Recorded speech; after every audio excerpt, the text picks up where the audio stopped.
بے سکون کر دیتا ہے؟ جب تم اللہ کو چھوڑ کر دنیا کے پیچھے بھاگنے لگتے ہو، جب تم سب کو یاد رکھتے ہو مگر اللہ کو بھول جاتے ہو، تب اللہ وہ ساری دنیا، وہ ساری چیزیں تمہارے ہاتھوں میں تھما کر تمہیں بے سکون کر دیتا ہے۔ پھر ہر چیز حاصل کر کے بھی تم خوش نہیں ہوتے۔ پھر اذان کی آواز تمہارے کانوں تک تو پہنچتی ہے لیکن دل تک نہیں پہنچ پاتی۔ یوں اللہ تمہیں بتاتا ہے کہ میں ہوں تو سب ہے، اگر میں نہیں تو کچھ بھی نہیں ہے۔ چاہتے رکھو لیکن اللہ کی چاہت سے بڑھ کر نہیں۔ اپنی پسند مانگو لیکن اللہ کو مانگنے سے پہلے نہیں۔ تم اسے سب سے اول رکھو، وہ معجزوں کے لیے تمہاری دعاؤں کو سب سے اول رکھے گا۔ تم اسے خاص رکھو، وہ تمہارے لیے اپنا کن خاص رکھے گا۔ کتنا کچھ ہونے کے بعد، کتنا کچھ سننے کے بعد، کتنا کچھ کھونے کے بعد، مصلحت، مایوسی، تنہائی، یقین، صبر، احترام، دعا اور انتظار کے بعد سجدہ کرنا سکھایا جاتا ہے۔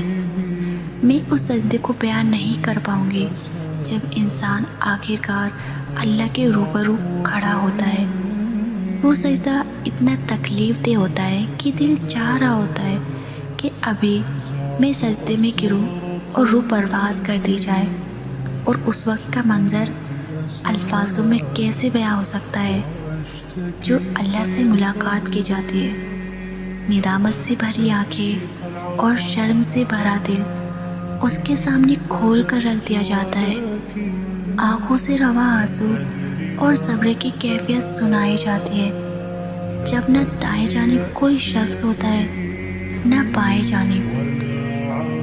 چاروں طرف اللہ کی آغوش محسوس ہوتی ہے، جیسے ہمیں زور سے گلے لگا رہا ہو۔